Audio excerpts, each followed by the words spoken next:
আসসালামু আলাইকুম রহমতুল্লাহি ওবারাকাতু। কেমন আছেন আপনারা? আশা করছি আল্লাহ তাআলার অশেষ ফজল করমে সকলেই ভালো আছেন। তো আজকে বাইরে থেকে বুঝতে পারছেন মূলত ভিডিওটি কি নিয়ে হবে। সো আজকে ভিডিওটি হতে যাচ্ছে অ্যাক্সিডেন্ট নিয়ে। আমরা দেখি যে বাইক রাইড করতে গিয়ে রাস্তায় দেখি যে বাইক রাইড করতে গিয়েছে, বাইক দুর্ঘটনা ঘটেছে, ট্রেনে করে ট্রেনে ট্রাভেল করছে, ট্রেনের মধ্যে দুর্ঘটনা ঘটতেছে, বাস ট্রাভেল করছে, বাস অ্যাক্সিডেন্ট হচ্ছে।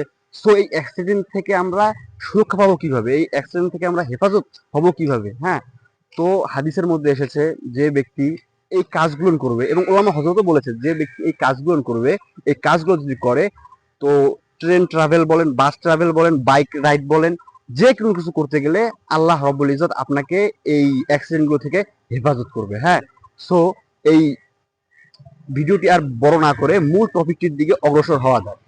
সো আজকের যে বিষয়টি, যে কাজটি করলে আমরা বাইক রাইড করলে, হ্যাঁ বাইক রাইড করলে বাইক অ্যাক্সিডেন্ট থেকে হেফাজত হব, ট্রেন ট্রাভেল করলে, বাস ট্রাভেল করলে কিভাবে আমরা বিপদ থেকে হেফাজত হব, সেই কাজটি হচ্ছে আমরা যখন এই বাইকটির মধ্যে, আমি স্যাম্পল দেখে দিই, এই বাইকটির মধ্যে যখন আমরা উঠবো, হ্যাঁ বিসমিল্লাহ বলে এভাবে উঠবো। হ্যাঁ, বিসমিল্লাহ বলে এভাবে উঠে তিনবার আল্লাহু আকবার বলবো। কিভাবে? আল্লাহু আকবার, আল্লাহু আকবার, আল্লাহু আকবার বলবো।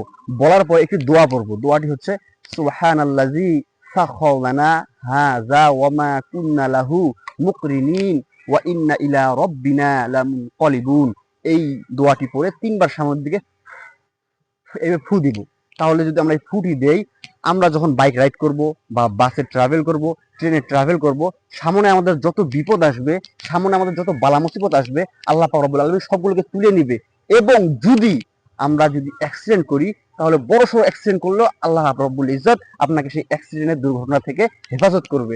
সো ভাই, এই ভিডিওটি যদি ভালো লেগে থাকে লাইক কমেন্ট করবেন, এবং এই ভিডিওটি অপরজনের কাছে শেয়ার করে দিবেন, যে তারাও এই ভিডিও দেখে এই অ্যাক্সিডেন্ট থেকে হেফাজতে থাকে, এই অ্যাক্সিডেন্ট থেকে বেঁচে থাকতে পারে ইনশাআল্লাহ। আসসালামু আলাইকুম রহমতুল্লাহ।